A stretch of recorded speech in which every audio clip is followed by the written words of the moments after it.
میرے بھائی اور دوستوں، آج کل ہم جن حالات سے گزر رہے ہیں آپ جانتے ہیں کہ بہت تکلیفدہ صورتحال ہے۔ اس میں صرف ایک ملک، ایک علاقہ، ایک شہر کے لوگ مبتلا نہیں بلکہ پوری دنیا اس میں مبتلا ہے۔ لیکن ہمیں کیا کرنا چاہیے؟ ہمیں اللہ تبارک و تعالی کی طرف رجوع کرنا چاہیے، انابت کرنی چاہیے، عبادت پہ توجہ دینی چاہیے اور صبر کا دامن تھامے رکھنا چاہیے۔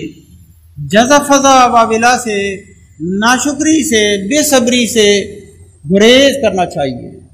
علماء لکھتے ہیں یہ الفاظ کا چناؤ اللہ تبارک و تعالیٰ سے جب ہم چیز مانگتے ہیں، نعمتوں کے اوپر شکر ادا کرتے ہیں، ان میں بھی کبھی ایسی بے ادبی ہو جاتی ہے جو اللہ تبارک و تعالیٰ کو ناراض کر دیتی ہے۔ بارش ہو جائے، ایک آدمی کہتا ہے یہ بارش بڑے مناسب موقع پہ ہو گئی، اس نے گناہ کیا۔ گناہ کیوں کیا؟ اسی لیے کہ اس کا مطلب یہ ہے کہ بارش عموماً نامناسب موقعوں پہ ہوتی ہے، لیکن یہ والی بارش مناسب موقع پہ ہو گئی۔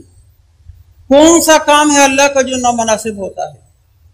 اب بظاہر اس بات میں کوئی حرج نہیں ہے، یہ بارش بڑے مناسب وقت پہ ہو گئی، لیکن اس کا مفہوم مخالف ہی نکلتا ہے۔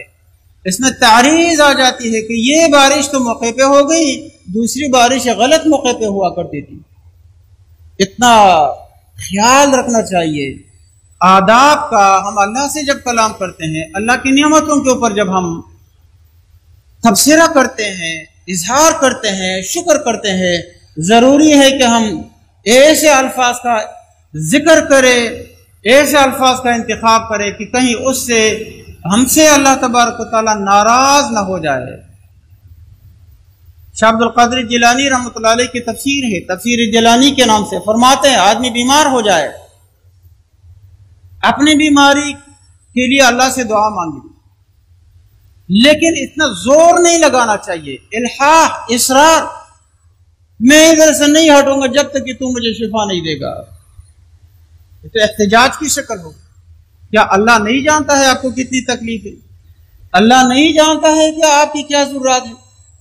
اللہ نہیں جانتا ہے کہ آپ کی بھینس بھوکی ہے اور اس کو جو ہے نا چارہ کھلانے کے لیے کوئی نہیں ہے؟ یہ آدمی بیمار ہے، اس کی بھینس کو تکلیف ہوگی، اس کی دکان بند رہے گی اور اس سے کیا کیا مسائل پیدا ہوں گے۔ کیا اللہ نہیں جانتا ہے؟ سب کچھ اللہ جانتا ہے۔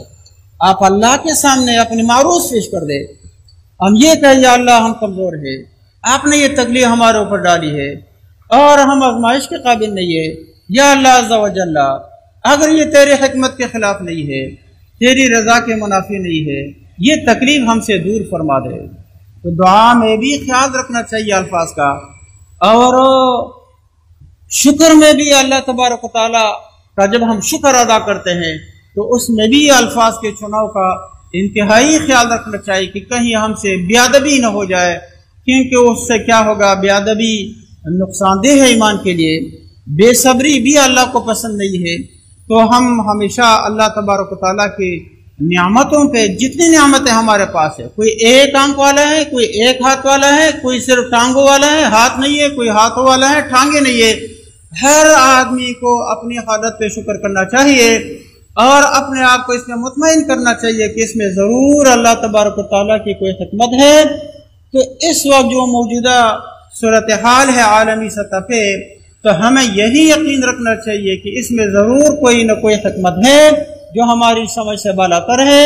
ہمیں اللہ تبارک و تعالیٰ سے دعا بھی کرنی چاہیے کہ اس تکلیف کو دور فرمائے اور ہمیں اس تکلیف سے آزاد فرمائے، اور جتنا ممکن ہو تو ہم دل میں تکلیف کو برداشت کرے۔ واویلا کرنے کی، جزا فضا کرنے کی اجازت شرعاً نہیں ہے۔ اللہ تبارک و تعالیٰ ہمیں سمجھنے کی اور عمل کرنے کی توفیق عطا فرمائے۔